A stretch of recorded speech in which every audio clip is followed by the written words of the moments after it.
नमस्कार विद्यार्थियों, मैं डॉक्टर के Gupta, associate professor, department of physics, RD. Girls college Bharatpur.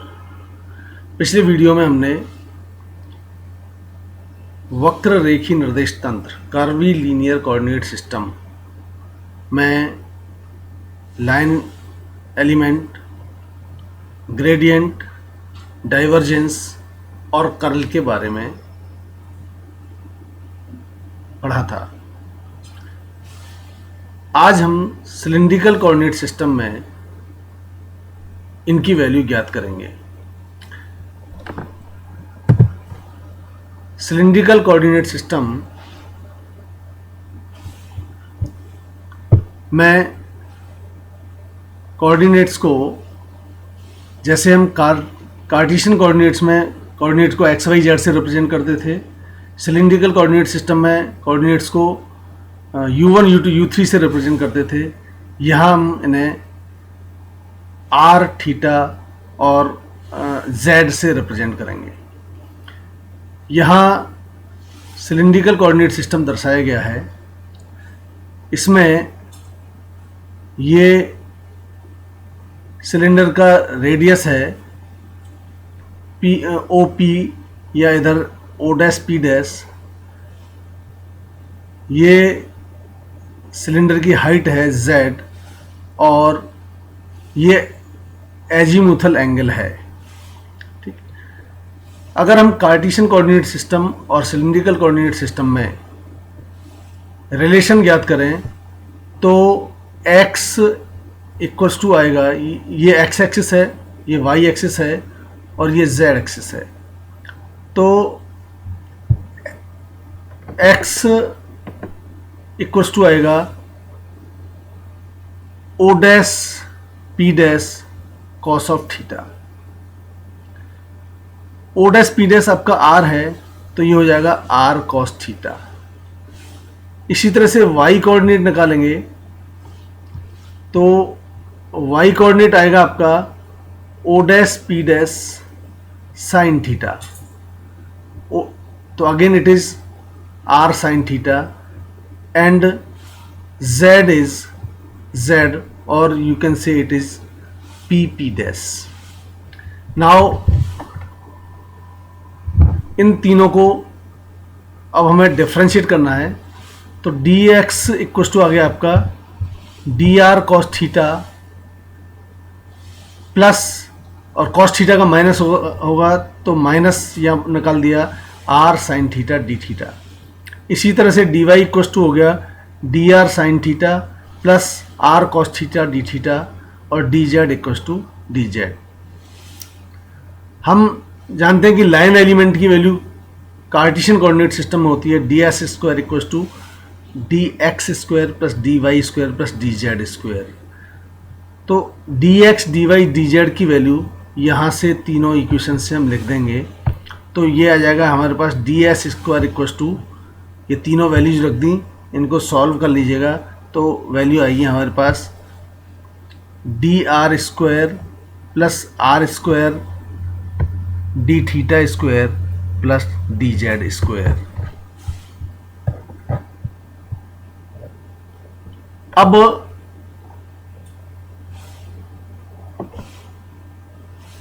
Curvilinear coordinate system में जो ds स्क्वायर था आपका वो था h1 square du1 square plus h2 square du2 square plus h3 square du3 square. इसको हम इक्वेशन नंबर 2 मान लेते हैं। तो 1 और 2 की तुलना करने पर हम प्राप्त करते हैं u1 equals to r, u2 equals to theta और u3 इक्वल्स टू z। इसी तरह से h1 equals to 1, h2 equals to r and h3 equals to 1। Gradient की वैल्यू आपको निकालनी है तो gradient s1, 1 stand for x, it is equals to 1 upon h1 delta s upon delta u1।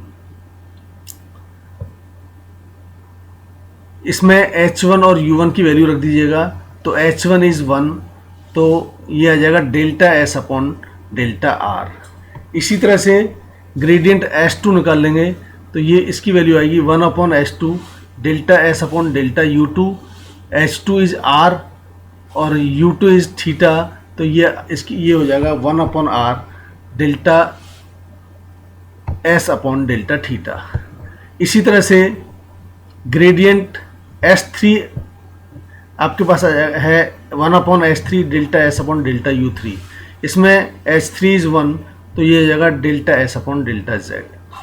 यदि r theta और z direction में आप unit vector a cap b cap c cap लें, तो उस केस में ग्रेडियंट की वैल्यू जो x y z या ग्रेडियंट 1 2 3 निकाला है उसको तीनों को ऐड कर देंगे तो आपके पास इक्वेशन आ जाएगी gradient s equals to delta S upon delta R A cap plus 1/r delta S upon delta theta B cap plus delta S upon delta Z C cap. तो ये आपके इक्वेशन आ गई जो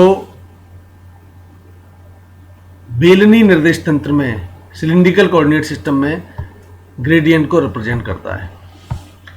अब हमें डाइवर्जेंस की वैल्यू याद करनी है और हम जानते हैं कि कर्वीलिनियर कोऑर्डिनेट सिस्टम में डाइवर्जेंस v का मान था 1/h1 h2 h3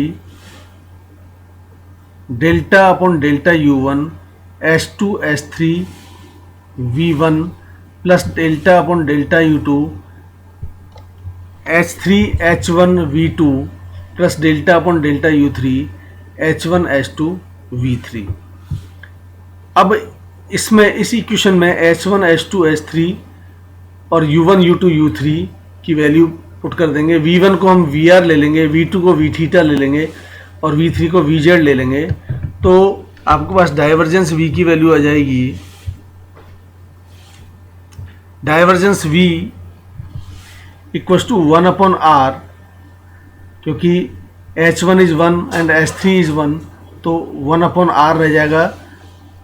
u1 is r, तो delta upon delta r r V R plus delta upon delta theta V theta plus delta upon delta Z V Z. इसको और solve कर लीजिएगा, r को अंदर मल्टीप्लाई कर दीजिएगा तो ये आ जाएगा आपका delta V R upon delta R plus V R upon R plus 1/r delta V theta upon delta theta plus delta V Z upon delta Z. ये डाइवर्जेंस की वैल्यू सिलिंड्रिकल कोऑर्डिनेट सिस्टम में प्राप्त हो गई। इसी तरह से curl की वैल्यू याद करेंगे और curl of V cylindrical coordinate system curvilinear coordinate system में वक्ररेखीय निर्देश तंत्र में था 1/h1 h2 h3 determinant of h1 u1 cap h2 u2 cap h3 u3 cap delta upon delta u1 delta upon delta u2 delta upon delta u3 v1 h1 v2 h2 v3 h3।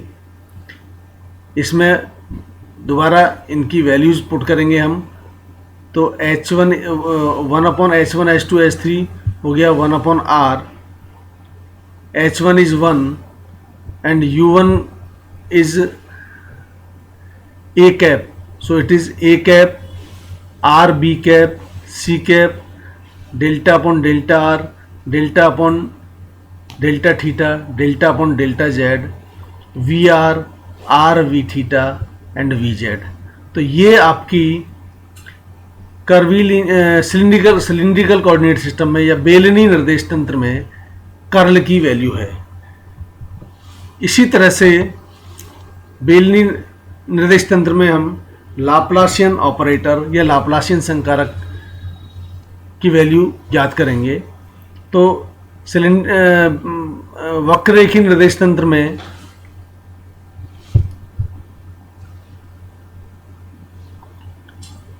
Laplacian operator की value थी del square S equals to 1/h1 h2 h3 delta upon delta u1 h2 h3 upon h1 delta s upon delta u1।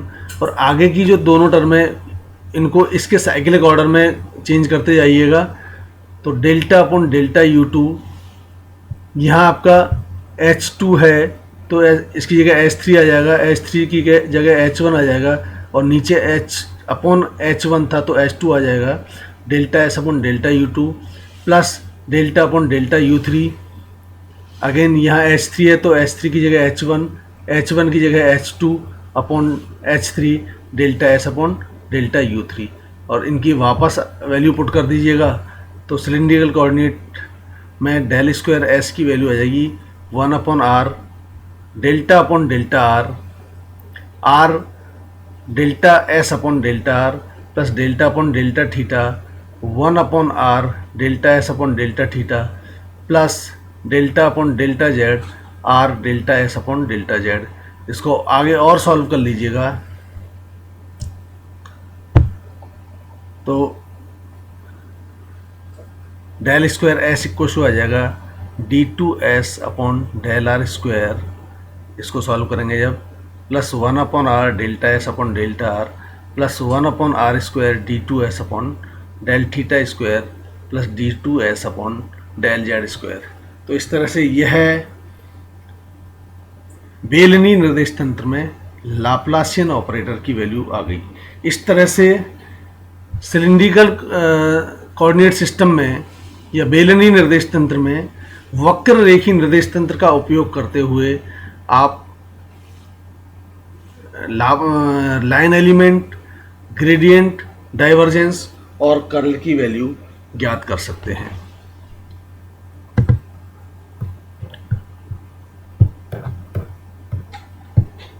Thank you.